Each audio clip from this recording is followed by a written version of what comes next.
একবারে পিউ দেখো যে কামারপুকুর মঠ মিশন, অর্থাৎ এই কামারপুকুর মঠ মিশনে প্রতি বছরের নয় এবছরও কিন্তু এই কল্পতরু দিবসের যে শুভ উদযাপন, সেই উদযাপন কিন্তু হয়ে গেছে। বিশেষ করে এখানে শুধু মঠ মিশন বললে তো ভুল হবে, তার কারণ শ্রী শ্রী রামকৃষ্ণ দেবের এটা একটা জন্মভিটে, অর্থাৎ এখানেই তিনি জন্মগ্রহণ করেছেন, এখানেই তিনি বড় হয়েছেন। সেই ছবি আমি তুলে ধরছি, দেখতেই পাচ্ছ সেই মাটির বাড়ি, খড়ের চাল, এখান থেকেই কিন্তু তার বড় হয়ে ওঠা এবং এখান থেকেই তার যে ঠাকুরের প্রতি তার যে ভক্তি শ্রদ্ধা সমস্ত কিছু কিন্তু এখান থেকেই তিনি করতেন। এবং বিশেষ করে আজকের দিনে কামারপুকুর মঠ মিশনের যেই ভক্তরা আসেন তারা প্রত্যেকে প্রচুর আশা নিয়ে তারা কিন্তু ছুটে আসেন। আমি সেরকমই একজন ভক্তকে পেয়েছি, আমি কথা বলার চেষ্টা করবো। প্রতি বছরই কি আজকের দিনে ছুটে আসেন?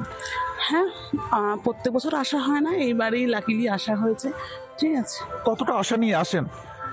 খুব সুন্দর জায়গাটা, মানে অসাধারণ যাকে বলে, এক কথায় মানে ভাষায় প্রকাশ করা যাবে না, এত শান্ত, মানে মনটা পুরো মানে ভরে যায় আর কি। মানে কল্পতরু দিবসে তো মানুষ আশা নিয়ে আসে যে মনের সকল ইচ্ছা পূরণ হবে, সেরকমই কি ইচ্ছা নিয়ে বা সেরকমই আশা নিয়ে আসে? সেরকম কোনো ইচ্ছা নেই, সবাইকে মানে ঠাকুর যাতে সবাইকে ভালো রাখে এটাই আশা আর কি, মানে ভালোভাবে পরিস্থিতি যাতে সব কিছু ঠিকঠাক থাকে এটাই সকলের জন্যই চাওয়া। আর পাশাপাশি আরো এখানে অনেকে এসছেন, আজকের দিনে তো এখানে এসছেন, অনুভূতিটা কেমন লাগছে, কি বলবেন, কতটা আশা নিয়ে আসেন, কি প্রার্থনা করলেন?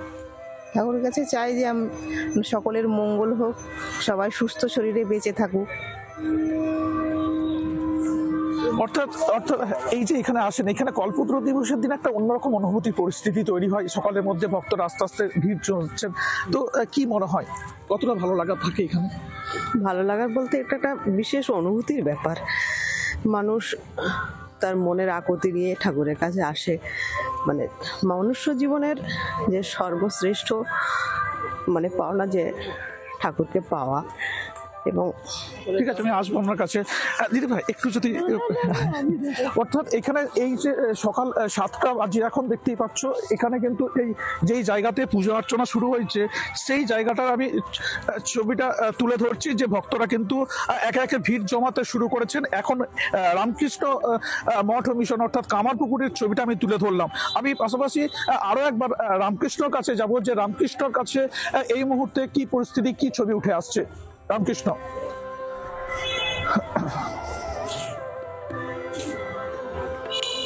ধন্যবাদ নির্ময়। আমরা এখন দক্ষিণেশ্বর মন্দির থেকে রয়েছি।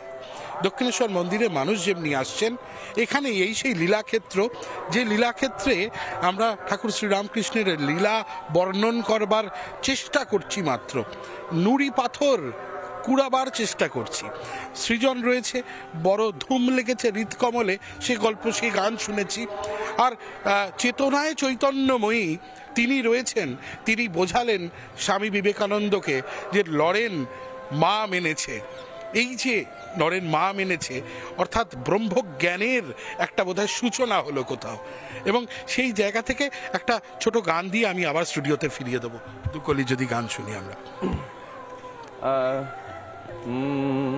তুমি ত্রিগুণ ধরা পরাত পরামা, তুমি ত্রিগুণ ধরা পরাত পরামা, মা মা মা ত্বং হি তারা। আমি জানি মা দীন দয়াময়ী, তুমি দুর্গমেতে দুঃখ হরা, মা মা মা মা ত্বং হি তারা, আমার মা ত্বং হি তারা। ঠিক এই মুহূর্তে আমি বেলুড়ে রয়েছে এবং সেখান থেকে কিন্তু আজকে একটা সুন্দর ছবি দেখতে পাচ্ছি, একটা সুন্দর সকাল, ইংরেজি নববর্ষের প্রথম দিন, এবং সেখানে দেখতে পাচ্ছি প্রচুর ভক্ত সমাগম হচ্ছে এই মুহূর্তে বেলুড়ে। এবং এই ঠান্ডাকে, প্রবল ঠান্ডাকে কিন্তু উপেক্ষা করে তারা আজকে এখানে এসেছেন। তবে আজকের দিনটা যদি বলে থাকি, এই যে 1886 সালের 1 জানুয়ারি উত্তর কলকাতার কাশীপুরের উদ্যান বাটিতেই তো কল্পতরু হয়েছিলেন শ্রীরামকৃষ্ণ। এবং সেখানে পুরাণের ব্যাখ্যায় কল্পতরু কি, যা হচ্ছে এক বৃক্ষ এবং যার কাছে যা চাওয়া হবে তাই পাওয়া যাবে, এমনটা কিন্তু মানুষের বিশ্বাস। এবং সেই মোতাবেক কিন্তু যেদিন রামকৃষ্ণ কল্পতরু হলেন, যার পেছনে একটা সুন্দর গল্প রয়েছে, যে যেভাবে তিনি একটা দুরারোগ্য যেভাবে রোগে তিনি ভুগছিলেন, ঠিক তারপরে ঠিক এই 1886 সালের 1 জানুয়ারি তিনি কিন্তু একটু সুস্থতা বোধ করছিলেন, এবং তারপরে তিনি তখন তার গৃহী শিষ্যদেরকে নিয়ে যখন বেরিয়ে পড়েন, এবং তার মধ্যে অন্যতম এক শিষ্য গিরিশকে তিনি প্রশ্ন করেছিলেন যে আমি কি তোমার চোখে। তিনি কিন্তু পরিষ্কার বলেছিলেন যে আপনি হচ্ছেন যে মানব কল্যাণের জন্য ব্রতী হওয়া, অবতীর্ণ হওয়া এক ঈশ্বর। এবং তারপর থেকে আজকের এই বিশেষ দিনটাতে এভাবে কল্পতরু উৎসব পালন করা হয়। যারা রয়েছেন অনেকের সঙ্গে কথা বলার চেষ্টা করবো, একটুখানি পার্থকে বলবো একটু এগিয়ে আসার জন্য। আচ্ছা, প্রতিবার কি এই দিনে আসা হয় এখানে? হ্যাঁ, এই দিনে প্রত্যেক বছরই রামকৃষ্ণ মিশন ওপারে দক্ষিণেশ্বর ঘুরে মোটামুটি কালীঘাট দর্শন করে যাওয়া হয়। আচ্ছা, কল্পতরু উৎসব কি মনে হয় যে আজকে ঈশ্বরের কাছে যা চাইবেন ঠাকুরের কাছে সেটাই কি পূরণ হবে? অবশ্যই ঠাকুরের কাছে যা চাইবো সেটাই আশা করি পূরণ হবে। আচ্ছা, আপনারা আসেন প্রতিবারে এবারে? হ্যাঁ, প্রায় মাঝে মাঝে আসা হয়। আর আজকের দিনটাতে বিশেষ করে আসুন। হ্যাঁ হ্যাঁ, কি চাওয়া হলো ঠাকুরের কাছে? এই যেন ঠিকঠাকভাবে ভালোভাবে থাকতে পারি, সবাই ভালো থাকতে পারে, বছরের শুরুটা যেন সবার সুন্দরভাবে কাটে, সারা বছর যেন ভালো যায়, এটাই। আর শুরুটা ভালো হলেই সারা বছরটা ভালো কাটবে। দাদা কি চাইলেন? ওই একই জিনিস, যাতে বছর ভালো যায়, সবাই ভালো মতো থাকে, আচ্ছা, সুস্থ সবল। প্রতি বছর কি বেলুড়ে আসা হয়? হ্যাঁ, মানে প্রতি বছর বেলুড়ে না আসলেও 1 জানুয়ারি তো বেরোনোই হয়।